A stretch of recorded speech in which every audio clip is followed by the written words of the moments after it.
je crois que la question qui est posée, fondamentalement, c'est celle du financement du service public et de la protection sociale de ses agents. Et que d'ailleurs, dans ce qui se trame autour du financement de la CNRACL, est intimement lié à l'effort qui est demandé aux collectivités territoriales, davantage qu'à la règle de droit commun relative au financement des retraites. Je dis ça parce que dans les échanges qu'on a pu avoir avec M. Lombard, moi j'ai été personnellement associé dans la délégation du groupe écologiste et social en décembre dernier, comme dans la règle d'or du conclave, il y a l'idée qu'on n'augmente pas le taux de cotisation ou le taux d'effort par rapport au produit intérieur brut. Or, on voit bien qu'il y a là un écart, puisque de fait est demandé une augmentation des cotisations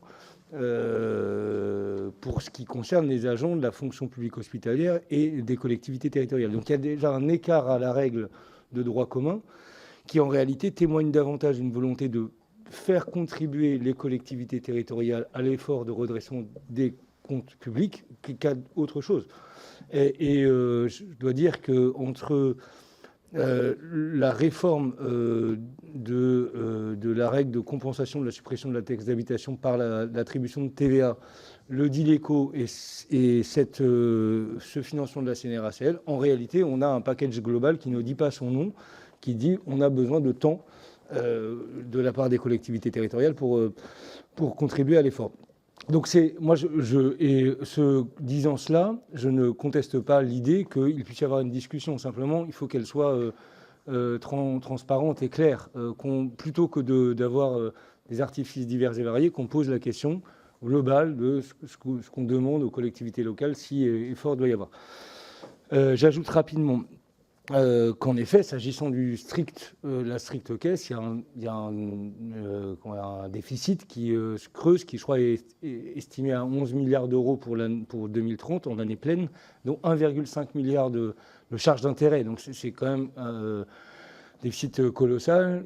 On peut le rapporter aux 100 milliards, mais ces 100 milliards sur une période tellement longue qu'en réalité, rapporté à l'année de contribution de la CNRACL aux autres régimes, ça diminuerait de 2 milliards, admettons, le déficit. On pourrait considérer qu'il puisse être soustrait de 2 milliards, mais ça en laisserait toujours 9 à la charge de l'État. Et donc, la question qui se pose derrière, c'est effectivement, moi, je n'ai par principe pas, sur un plan, on va dire, doctrinal, d'opposition à ce que les cotisations employeurs soient augmentées, mais à la condition qu'on puisse avoir des leviers de ressources par ailleurs, leviers de ressources qui peuvent être soit une augmentation des prélèvements sur recettes de l'État, soit des ressources propres des collectivités territoriales. Mais on voit bien qu'il y a là un angle mort. On ne peut pas demander davantage aux employeurs tout en les privant de l'autonomie fiscale, sauf à faire, sans le dire, une réduction du périmètre du service public, une détérioration de la qualité de ce dernier, plutôt une mise en danger, une fragilisation de certains de ces agents les plus précaires ou ceux qui sont plus exposés au risque d'invalidité ou d'accident du travail. Donc voilà, moi pour conclure, je dis que ces discussions, elles nous éclairent sur notamment l'exigence à avoir un dialogue très transparent avec l'État pour la préparation du PLF 2026 qui s'annonce être compliqué, si j'en crois porte-parole du gouvernement, qui disait aujourd'hui que vu la situation, la situation